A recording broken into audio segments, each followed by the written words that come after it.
Fala aí, equipe. Vamos lá para essa resolução aí de questões, né? Referente ao desafio lá que a gente fez na quinta-feira. E eu disponibilizei para vocês as questões aí na sexta-feira, né, no grupo. Então, a primeira questão falava da categorização dos esportes lá na BNCC e dizia o seguinte, né? A organização dos esportes em categorias levou em consideração. Então, aqui, pessoal, é importante pensar no que a gente tem, assim, o que está escrito no documento, né, da BNCC. Então, o que está escrito de fato lá é que para categorizar os esportes levou-se em consideração a lógica interna de cada um deles, certo? Então, assim, uma alternativa aqui, no caso a amarela, que a gente poderia pensar, né, como uma resposta correta,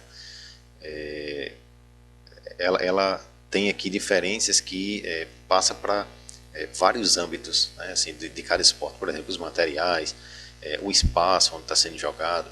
Então, pensar nas diferenças de cada esporte é pensar de uma forma bem ampliada, né, envolvendo vários outros aspectos. Quando, na verdade, o que se considerou na categorização foi apenas a lógica interna de cada um, né? Se a disputa era de invasão de território, né? Se a disputa se o jogo era relacionado com objetos, né? de específicos de cada esporte, por exemplo, no caso da categoria de campo e taco.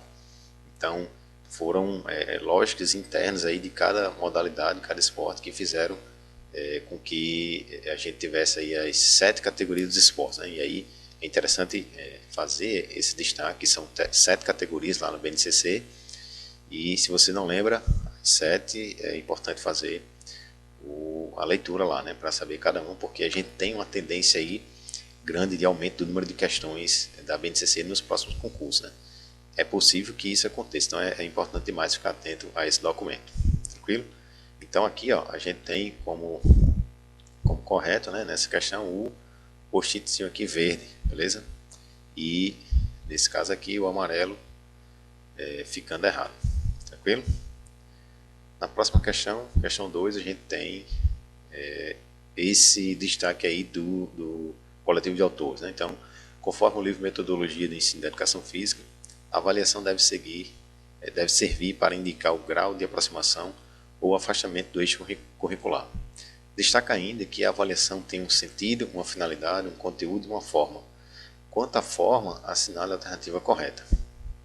Então, aqui eu trouxe para vocês um destaque aí bem interessante, né, do livro, do Coletivo de Autores, e cada um desses post-its aqui, nas cores, eles estão relacionados com esses 4 elementos aqui da avaliação, né, conforme colocado lá pelo coletivo.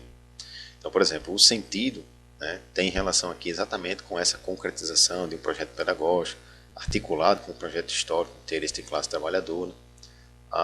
Por exemplo, a finalidade está relacionado com a forma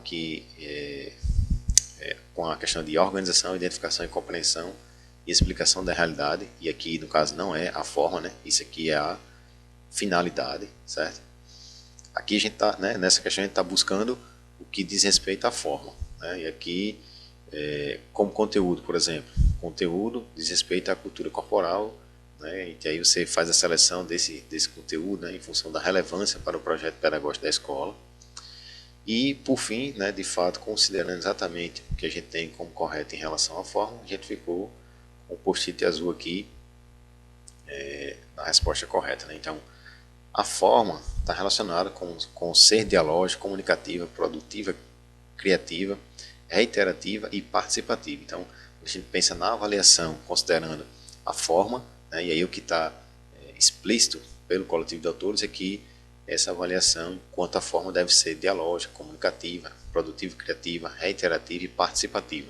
Então, não é uma avaliação mecanicista, burocrática, né? É uma avaliação mais interrelacional com os alunos, uma avaliação mais comunicativa, né? Tem uma produção crítica e criativa, inclusive, e reiterativa no sentido de estar sempre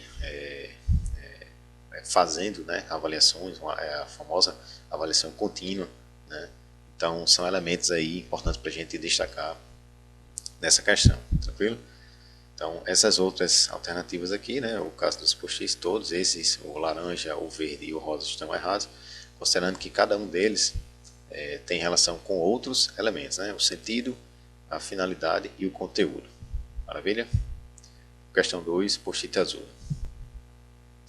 Na questão 3, a gente tem aí um destaque relacionado ao Heleno Kuhn, né? A proposta crítica emancipatória. Então, da forma que foi proposto lá pelo Kuhn no livro citado em 2014, né? O ensino crítico emancipatório ocorre por meio de transcendências, certo? Então, em uma aula de educação física, o professor deve seguir a seguinte ordem de transcendência.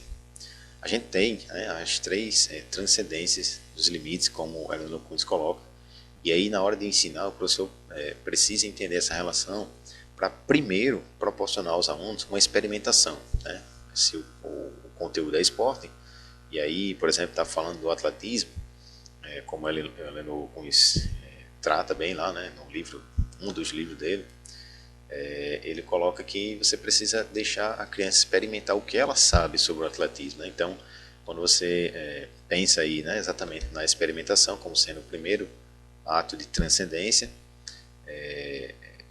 você parte para o segundo, né, que aí depois de a criança experimentar, você vem para o processo de aprendizagem, né, a transcendência pela aprendizagem. Então, o professor já coloca elementos ali para que o aluno possa aprender, possa fazer as diversificações.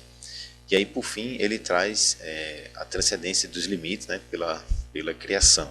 Então, o aluno já vivenciou o que ele sabia, o aluno já aprendeu o que o professor trouxe de novo. E aí ele vai fazer uma nova espécie de vivência, né, aí criando, né, então transcendendo aí a partir dos limites que se tinha. Então, nesse sentido, a gente tem como correto aqui o post-it laranja na questão 3, certo? Então, transcendência pela experiência, transcendência pela aprendizagem e a transcendência pela criação, que é o que o Heleno Kuhn coloca como a transcendência pelos próprios limites, né? Então, essas outras questões aqui, assim, muita gente na hora do desafio lá, né, colocou aqui o amarelo, né? Então, ficou bem bonitinho aqui a questão, né, crítica, comunicativa, reflexiva, aquelas palavras bem interessantes que a gente costuma ver nas abordagens críticas. Mas aí é preciso estar atento ao que se pede na questão de forma mais específica, para não ficar marcando aí alternativas que têm palavras bonitas, né, no sentido da relação com as abordagens. Tranquilo? Então aí, post-it laranja na questão 3. E para fechar, questão 4, mais uma da BNCC, né, a gente está nessa tendência aí de pensar que justamente as questões sobre BNCC vão avançar nas próximas provas, então a gente precisa estar bem atento a isso. E diz o seguinte: os 3 elementos comuns às práticas corporais apresentadas na BNCC são. Então, nessa questão aqui, algumas pessoas já foram aqui de cara, né, no post-it rosa, experimentação, fruição e análise.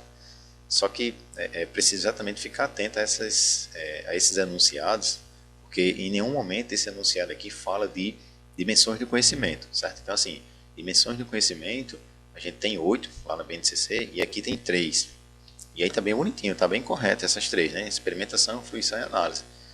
Então, se você for de cara assim, você pode achar que de fato é isso aqui. Só que a questão está falando dos elementos comuns às práticas corporais.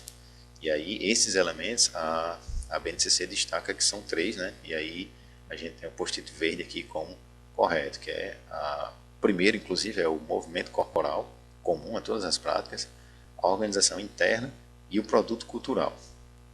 Então, em todas as práticas corporais, a BNCC destaca que vai ocorrer, né, vão ocorrer esses 3 elementos aqui, certo? Então, é importante ficar atento a isso. Aqui a gente tem, nesse post-it azul, conceitual, procedimental e atitudinal, que é uma questão lá dos PCNs, certo? Então, também ficar atento a isso, quando a gente tem questões assim com itens corretos, né? Só que corretos para uma outra situação. Aqui, a gente pensar nas dimensões do conteúdo, né? Então, a dimensão conceitual, procedimental, atitudinal, isso é correto. Só que para essa questão aqui não, né? Aqui a gente está falando de BNCC, dos elementos comuns. Então, isso aqui, post-it azul, está falando de dimensões de conteúdo, lá voltado para os PCNs. Tranquilo?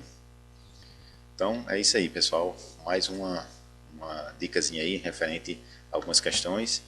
E espero que vocês façam aí uma revisão, né? Quem errou possa ir lá na BNCC, dar uma olhadinha nas abordagens, para ficar atento a esses conteúdos, corrigir, né, pensando sempre naquela ideia de que é importante demais fazer essas questões, mesmo errando, porque é justamente no erro e corrigindo esse erro que a gente vai aprendendo, vai avançando, vai evoluindo. Maravilha? Um abraço a todos, até mais. Tchau, tchau.